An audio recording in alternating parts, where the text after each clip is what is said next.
right. All right. Well, thank you very much for the invitation to speak here. I'm going to tell you about a new ribozyme that we've selected in the laboratory in an attempt to try to make a self-replicating system in the laboratory. So this is all the work of Razvan Kochakirov, who just graduated. And the question that we have been asking is, in an RNA world, if you had a replicating system, there would have had to have been some kind of metabolism. There would have to have been a replication of a genome. There would have to have been expression of metabolic ribozymes. That implies that transcriptional control would have been important very early in the RNA world. And so the question becomes, how would you get such a system built out of RNA, where you had an RNA genome, RNA catalysts, nucleotide triphosphates, presumably, and an emerging, rapidly evolving metabolism. And so we're focusing on the aspect of genome replication, but what might also come along with that? And could we get transcriptional regulation, let's say nearly for free, out of a different way of trying to copy single-stranded RNA templates? All right, so this is how transcription occurs. Let's say in a bacteria, you have a protein polymerase that has a specificity factor, a sigma factor, that recognizes a promoter in the DNA. Once it's recognized that promoter, it binds to the DNA, and that's important. It actually has to recognize the promoter. And then it undergoes a conformational rearrangement. It displaces the specificity factor, and then it charges off, making a piece of RNA before it falls off the DNA, and the RNA emerges to be eventually translated into protein that has some function. And this is a heavily regulated process in bacteria and in us. But how might this have looked in the RNA world before there's protein?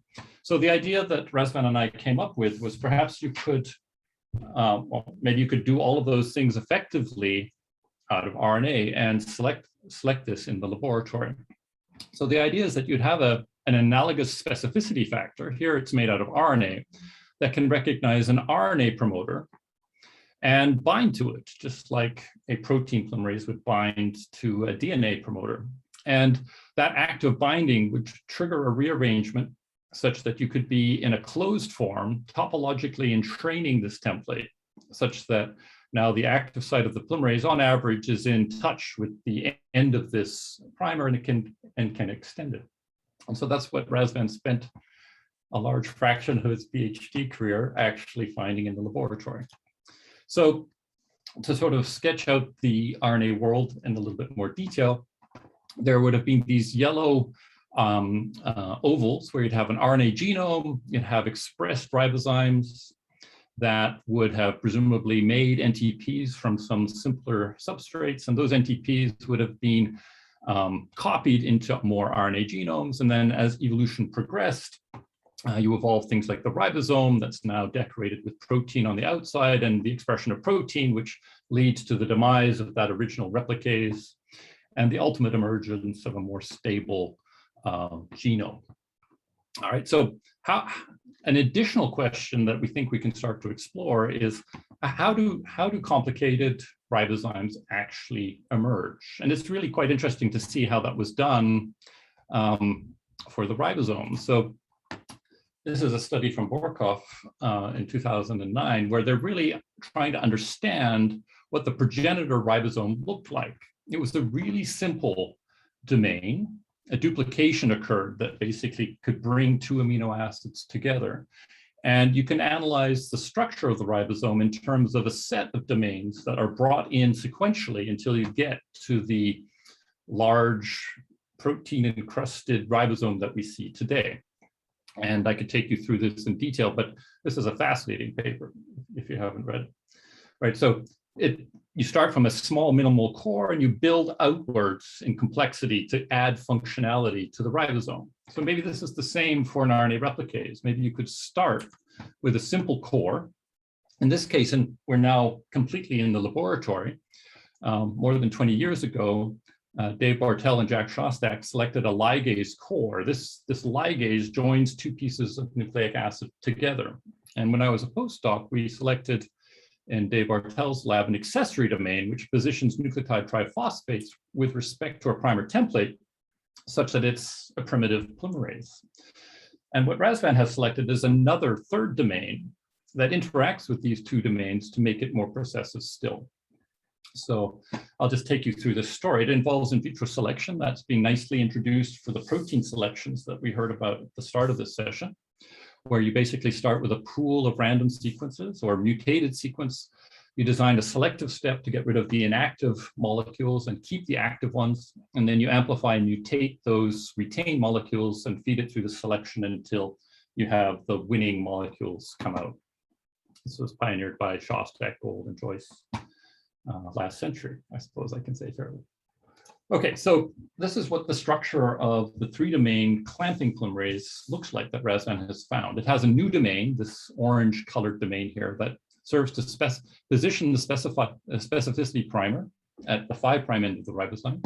And it has another domain at the 3' end that when it's in the open form, presumably can go and search for RNA promoters in the single-stranded RNA genomes, and then can rearrange to a closed form that topologically entrains this template inside. And you can see how this pseudonaut here would have a sort of donut through the middle of it. We don't know the detailed three-dimensional structure at this point in time. So this ribozyme can be programmed. So here's a red sequence that can find red circular templates, and it can extend them very well compared to its progenitor, which only has 2 domains, which hardly extends at all. And on the green template, which is now selected by the green specificity factor, you can see the same effect. So it can be programmable, which is a highly desirable feature of a polymerase that is promoter dependent. So removing this domain kills the activity, which is hopefully what Razvan was looking for. And he decided to define a metric for to decide how processive this ribozyme actually is on a variety of different templates. So the score he came up with is a ratio of these two numbers. The first number is if you form it in the open searching form with a promoter template system, it should extend a certain amount, and this would be good extension. And if it falls off, it could be bad extension, right? But to try to distinguish that, he also performed this alternative experiment where, rather than forming the open form, he fed the ribozyme into a population of templates that already had the specificity primer on them, right? So this guy shouldn't actually be able to extend this well if it's a highly processive system of the sort that I just described, because it wouldn't actually localize to this template, right? So this guy should actually localize to this template, and if it stays entrained, it should continue going, right? And it shouldn't do this ideally. But in this system, it just shouldn't do something, if it's a perfect system, if you feed it in the closed form to this pre-primed primer template system. And so that this would be good, that it doesn't do anything. This would be bad. So he defined this ratio. So the open form, searching form, and the amount of extension you see if you feed it this primer template, divided by the amount of extension you see in the closed form when you feed it something that it shouldn't be able to extend. And so just to give you an example of what you see here, this is what you would see from this ratio if you have this form of the polymerase, and you which is nearly a factor of 10 increase in this ratio, versus what you would see if you remove this propensity to hold on to the specificity primer. So if you give it a ribozyme variant that can't hold on to the primer, this goes down close to 1, which is what you would expect for this metric. Okay, so the original progenitor 2-domain system behaves as we'd hoped. It basically doesn't respond to a titration of this open complex with respect to a high concentration of template. It's a flat line. If, on the other hand, you give it the 3-domain ribozymes that Razvan just selected, you would get the strong response as you go down in concentration of the open form. So it's really, is targeting and stays apparently on this template to extend it. as you dilute the system. If you linearize this, it still works quite well. But interestingly, if you truncate it so that you just basically have the promoter system and a little bit of sequence to see how it extends, it becomes a flat line again. So this template is not recognized by the 3-domain polymerase. It's not extended any differently. And that fits our hypothesis of topological entrainment, that this guy could actually fall out of the polymerase, whereas this guy could not, and this guy can, but with greater difficulty. So he constructed a number of variants that were consistent with that idea. Sorry, I clicked too many times here. So he could extend with oligo A on the 5' end, on the 3' end, and that could perform different levels of rescue, suggesting actually that it falls off this way and not this way to a greater extent. So there's some sort of diffusional motion preferred by this thing.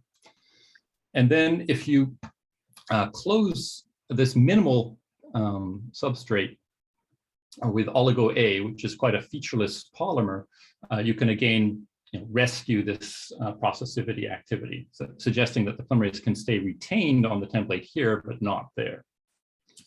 Okay, so to further explore this, he anchored the polymerase onto some magnetic beads. So this is immobilized, and then he fed this small template that didn't work in this previous assay, didn't have any processivity in it, and just asked the question, does it stay retained or does it fall off?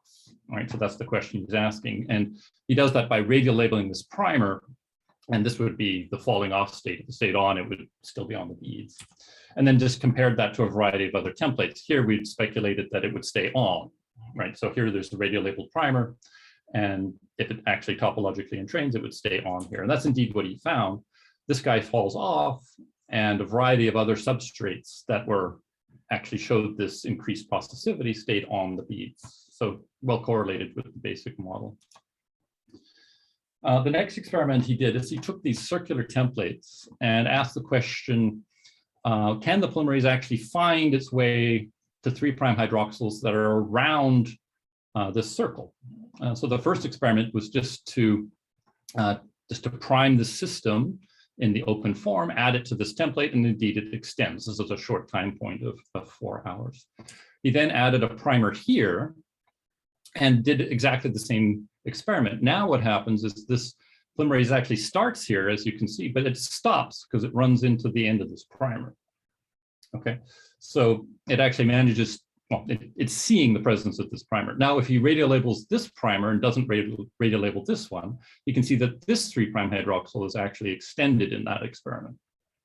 All right, so it can actually find this 3' end, which is what we've previously shown, but it can also find this one. Likewise, it could find the 3' end of this guy. And when you do that, now that blockage goes away and you can extend again because you're going out into this area. But it can find the 3' hydroxyl of this guy, and it could find one here, and it could find one here. Well, we had a number of them, but I'm just showing you 2. So it could find primers all the way around that circle. So that suggests that it is topologically entrained onto the template, circular templates in particular. So the next interesting thing that we explored is a question of how you would be specific in an RNA world. How would you only extend your promoters and not, let's say, another polymerase's promoters? So we made different types of polymerases. This is a green one that has a UG at its 5' end. This is a red one that has GU at its 5' end. And what we're modifying is the sequence that's right here, which is in the wild type is a GG. And then we shortened the specificity primer so that we took off these 2 nucleotides and just asked the question, could it actually make the reverse complement of this, add a C here and an A there, and add an A there and a C here. And that's what it did after incubation, is that it could actually extend the specificity primer in a template dependent way, but now the template is actually belonging to the polymerase, and that's a key point. So we're actually making a part of the specificity primer have the sequence, or the reverse complement in this case, of the polymerase that's making the specificity primer. So the specificity primer in some way now encodes the information of the polymerase within the specificity primer. Okay, so he took this to its logical conclusion and just truncated this primer he could shorten it by 7 nucleotides and it would still fill in this specificity primer. So you could imagine in an RNA world that all of these polymerases, you might have different variants. They could all have different sequences here, and they could be filling that in to make different specificity factors. This is what actually found the promoter, but now they're making a different part. That's the reverse complement of the polymerase. What was interesting is that it always added an additional 1 untemplated nucleotide. That's actually at the end of this duplex, and that's very analogous to what an enzyme like TAC does. It adds, and TAC will add an untemplated A to the end of double-stranded DNA. And this RNA polymerase ribozyme actually does something very similar. It will actually add purines. It adds A or G, presumably because of their ability to stack on the end of the RNA duplex. And it doesn't really like to add U or C.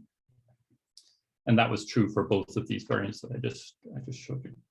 Okay, so how could we use this as a model of what might have happened in the RNA world? So what you could imagine is that there's some supply of these specificity factors coming maybe from another RNA world ribozyme, or maybe made prebiotically with a distinct sequence, and that these polymerases are extending them so that they have their own tag on them. Okay, and if you imagine the different types of templates these polymerases could actually encounter, this type 1 polymerase could interact with a type 1 template, which has a type 1 promoter, and therefore extend that sequence. But if the same polymerase encountered a different type of template, let's say a type 2 template with a type 2 promoter, there would be a mismatch here, and therefore it wouldn't want to extend that because a polymerase, well, normally anyways, doesn't want to extend mismatched residues. And I'm just showing 2 different types of templates. So the first letter is the type of template, the second is the type of promoter, right? So that situation is actually found. Here we have a type 1 template with a type 1 promoter with the type 1 polymerase extending its own specificity factor. And it actually does a pretty good job of extending that primer template, right? But if you give it a type 1 template, which is exactly the same template as this, but a type 3 promoter, which is just changing these 2 sequences right here, it hardly extends at all. Right? So we can differentiate between these 2 types of templates with this type of polymerase. And again, we can see this with a type 2 template with a type 2 promoter or a type 1 promoter. Again, it rescues. This one's doing better than that one. This is if you actually give it the chemically synthesized specificity promoter that would have been extended here. It does a better job than what it can do all by itself, but the trend is basically encapsulated by what this ribozyme can actually do in this case. Right, so you could have suppression of some and extension of your own promoters. And this could allow, if you had a sort of very competitive environment where there's a lot of templates and there's a lot of ribozymes all evolving simultaneously, where, let's say, particular types of promoters, green ones, could correspond or could be selectively extended by green polymerases, whereas the red ones would go for their red promoters, right? And so if the green system was the superior one, it would win, perhaps, right? Without relying on encapsulation and things like that, right? But this could easily happen within an encapsulated system. And that's an old idea of Maisels and Weiner, which we've managed to manifest in the laboratory. Okay, so that brings me to the end of my talk, where we're talking about how you could transcriptionally control genes through a topological clamp that's promoter dependent. Where we're trying to go with this is to try to get a replicating system. And it's not a coincidence that we're using circular genomes here. We would like to eventually drive all the way around the circle with a processive polymerase. And if we could do so, and if we could get to where it started, and if we could invade into that sequence, we would be able to do a rolling circle replication. This is an idea that Tupper and Higgs have published this year, and that we speculated about in how you might evolve such a polymerase to do this is something that we're trying to do right now. But that the basic model is that if you could invade here, you actually displace this strand, and you can replicate genomes this way by this displace, let's say, having a hammerhead ribozyme which can cleave, causing this to form a circle.